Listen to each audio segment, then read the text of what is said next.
In the lecture hall 20 minutes later, Ethan walked in late, dropped into a seat 2 rows over, and for 1 second their eyes met. Neither of them looked away fast enough. Maya turned back to her notebook, heart going harder than it had any right to over something so small. By 10 that night, the party at Marcus's house was in full swing. String lights in the backyard, music too loud for the size of the kitchen, someone's terrible playlist competing with someone else's worst one.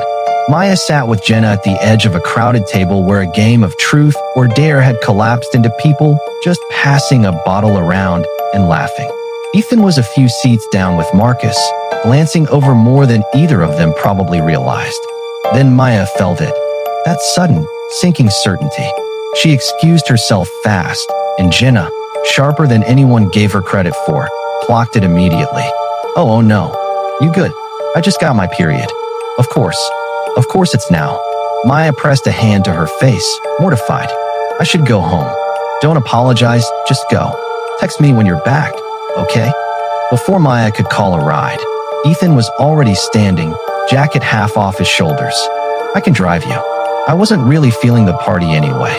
Jenna waved a hand. Go. I've got things here.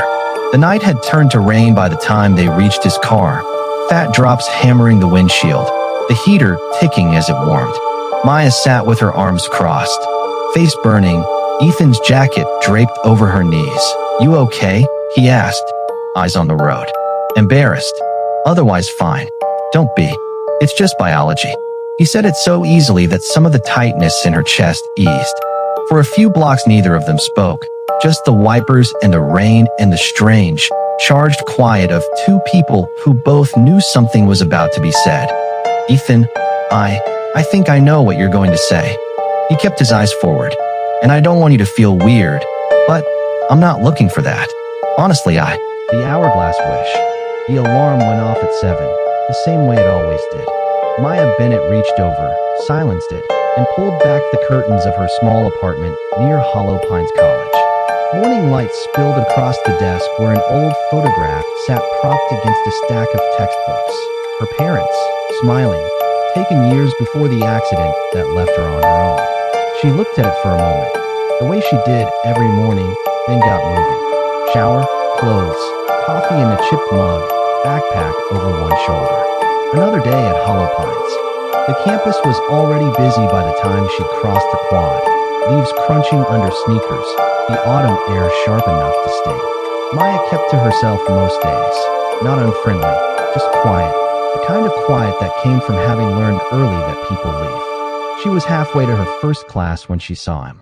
Ethan Cole was leaning against the fountain near the library, laughing at something on his phone, hair falling into his eyes the way it always did. Maya stopped walking before she realized she had. She didn't even notice the small smile that crossed her face. Boo. She nearly dropped her bag. Jenna Brooks had crept up behind her, grinning, hands still raised from the scare. Jenna, you do this every single time. And it works every single time. That's how you know I'm good at it. Jenna fell into step beside her, glancing in the direction Maya had been staring. So, what were we looking at? Nothing. Nothing with a jawline. Jenna nudged her. Just tell him, Maya. Worst case, he says no, and you go on with your life exactly the way you're going on with it now, except without the staring. It's not like that. Sure it's not. Jenna checked her phone. Hey, you're still coming tonight, right? Marcus is throwing one of his parties. Ethan will be there. She said it lightly, like it didn't matter to her either way, and went off toward her own class before Maya could answer. I think I like Jenna. Has for a while now, actually. A small, apologetic laugh. You're great, Maya. Just not like that. The rest of the ride passed in silence. When they pulled up outside her building, Maya got out without a word, stood on the sidewalk while his taillights disappeared into the rain, and only then let herself fall apart. Inside, soaked and shaking, she yanked open her dresser drawer, pawing through it without really seeing what was in front of her, just needing something. Anything. To make the ache in her chest stop for 1 minute. Her hands were trembling so badly, she barely registered the strange object sitting at the back of the drawer until her fingers closed around it. An hourglass. Old, the wood dark with age, the glass somehow still warm. She hadn't put it there. She'd never seen it before in her life. You're the one who didn't get what she wanted. Maya spun around. A woman stood in the corner of her room, ash pale, eyes like wet stone, dressed in something that looked older than the building itself. Maya's back hit the wall. Who? How did you get in here? It doesn't matter how I got in. What matters is what you're holding. The woman's gaze dropped to the hourglass. Make a wish and turn it over. As the sand falls, your wish falls into place beside it. But remember, once it starts, it doesn't stop on its own. What are you talking about? What is this? When Maya blinked, the woman was gone. She told herself it was exhaustion, grief, a very bad dream. Until she opened her eyes the next morning and the hourglass was still sitting on her nightstand, exactly where it shouldn't have been. She stared at it a long time before she finally picked it up, turned it over, and whispered the only wish that mattered to her: I want Ethan to love me. That same afternoon, walking to class, Ethan appeared in front of her out of nowhere, and the look on his face was nothing like the one from the rainy car ride. It was something closer to wonder. How are they? The door never opened. Instead, the two men, the cab driver and the man from the woods, simply passed through it, like it wasn't even there. Their feet didn't touch the floor.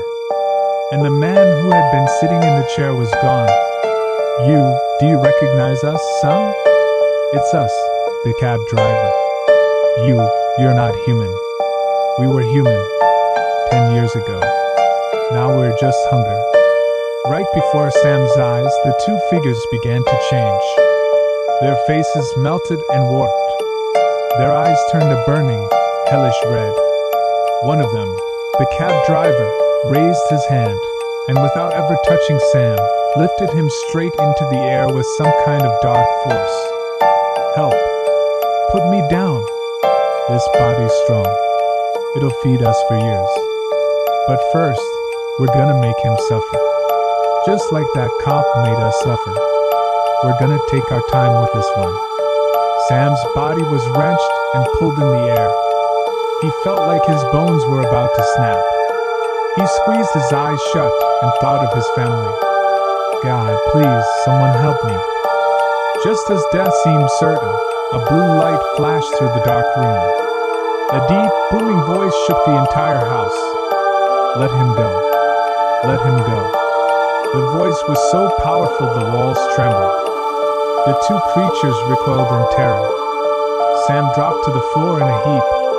A figure emerged from within the light. He wore an old sheriff's uniform, and on his chest, a name badge gleamed, Sheriff Cole. He held no weapon, but raw energy crackled from his palms. Cole, you again.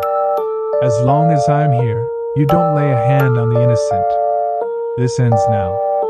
Both of you. No. This is our territory. Get him. Both spirits lunged at the sheriff. Cole simply raised his hand.